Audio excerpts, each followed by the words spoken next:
Meşədən yığılan meyvə, gilə meyvələr və otlar var ki, bazarda da buna rast gəlmişik ki, hansısa bir xanım ya bəy bunu adi kloklara doldurur və torbalara doldurur və bunu satır. Və biz bunu çox alıb istifadə də edirik. Amma bu nə qədər düzgündür? Bu bizim sağlamlığımıza ziyan verirmi, vermirmi? Elçin müəllim, mən burada bir məqamı vurğulamaq istəyirəm. Bu gilə meyvəni toplayan bir qanun pozuntusu edir.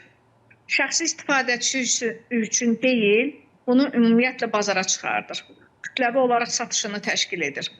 Və bunu bazara kim icazə verir çıxartmağa? Burada aidiyyatı qurumların diqqəti çox önəmlidir.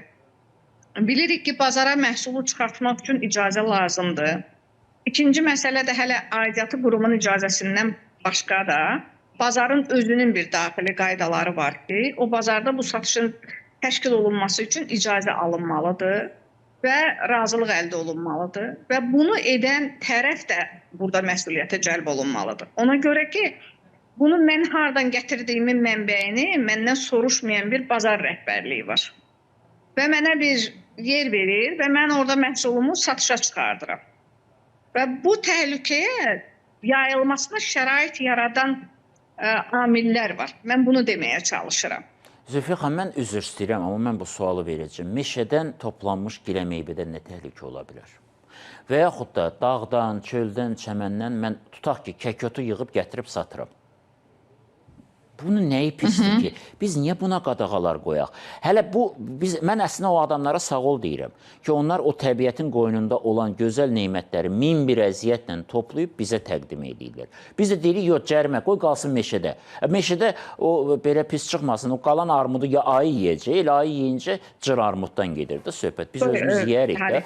Min dəfə bağlarda yetişdirilən, müxtəlif dərmanlar vurulan və digər, nə bilim, hər şey başına oyunlar açılan meyvədənsə, bu gilə meyvə çox faydalıdır. Bu əllə bir-bir yığılır. Yəni, bu nə pis çox faydalıdır. Əslində sağlam olarsa, Elçin müəllim, bunun heç bir ziyanı da yoxdur. Əslində biz hər zaman sizinlə mövzularda da bunu müzakirə etmişik ki, aqroturizm olsun, kənd məhsullarının daha da insanlara sosial rifahının yaxşılaşdırılması üçün bağında, bağçasında bitən hər bir tərəvəzi, meyvəni, gilə meyvəni fərq etməz, satışa çıxartsın. Amma biraz da bunların dərmanlanma prosesi varsa əgər. Amma yabani bitkilərdə düşünürəm ki, o qədər də təhlükə yəqin ki, yoxdur. Bəs mən ona görə deyirəm, adamlar gedir, orqanikdir. Mən başa düşürəm, meşə fondu var, mən başa düşürəm, qırmızı kitaba düşən hər hansısa bir bitki var. Bəli, bəli. Bilmirəm, o qırmızı meyvə və gilə meyvə. Bəli, qırmızı kitaba düşənləri kim salıb?